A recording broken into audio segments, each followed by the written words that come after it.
আমরা মনে করি নামাজগত অবস্থায় মারা গেছে উত্তম মৃত্যু। বাবারে খানা খাইতে যে মারা গেছে এটা উত্তম মৃত্যু। সড়ক দুর্ঘটনায় মারা যায়, গমের ঘরে মারা যায়, কত না দুর্ঘটনায় মারা যায়।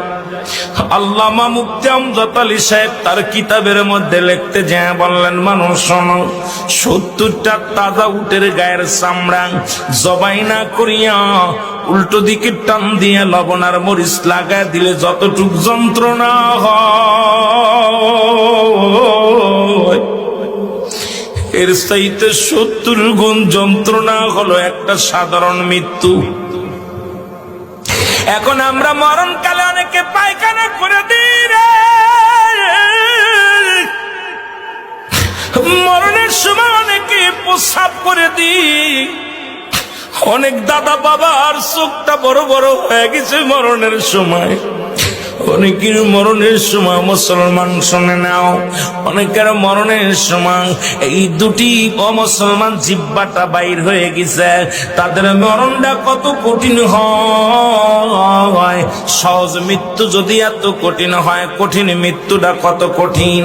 আর কত মানুষের জানাজা পড়লা, কত মানুষের দাফন করলা, কত মানুষের শেষ গোসল করে দিলা।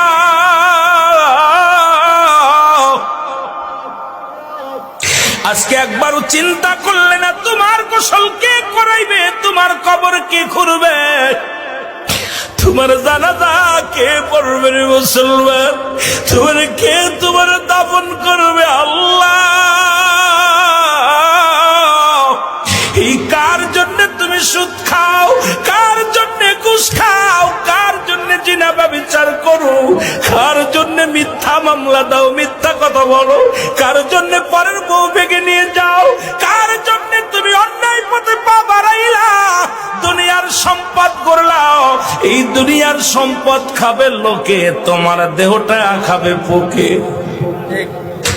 এই দেহ কেন তোমার পোক পাকালিতে খেয়ে ফেলবে?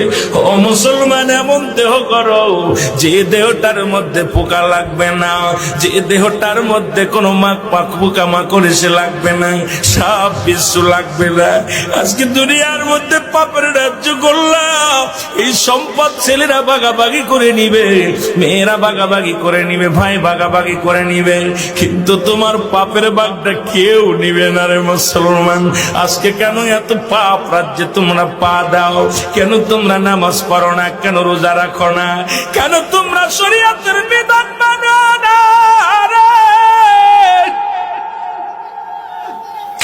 এই দুনিয়ার মানুষের কোন দিন ডাকে যাবে আল্লাহ, এই দুনিয়ার মায়া ছেড়ে চলে যাব। এই দুনিয়ার ভিতরে ছিলাম না, থাকবো না, থাকা সম্ভব নয়। এই জন্য চোখের পানি ছেড়ে দাও, কাঁদো চোখের পানি। যে চোখ দিয়া মাছের চোখের মতো একটু পানি গড়াইয়া পড়বে, আমার আল্লাহ চোখ দিয়ে জাহান নামে দিবে না। ও মুসলমান, কত আলোচনায় বসলাম, চোখের পানি আসে না। কত বক্তার ওয়াজ শুনলাম, কেন অন্তর কাঁদে না? কেন আমাদের অন্যায় পথে এত ধাবিত হয়? কেন আজকে এত অন্যায় করি? একবার বয়াদা করে মুসলমান, ছোট্টবেলা থেকে শুনলাম, বাবায় কয় মানুষের মতো মানুষ হতে হবে, দাদায় কয় মানুষের মতো মানুষ হতে হবে, উস্তাদ কয় মানুষের মতো মানুষ হতে হবে। ও মুসলমান, গুরুজন কয় মানুষের মতো মানুষ হতে হবে।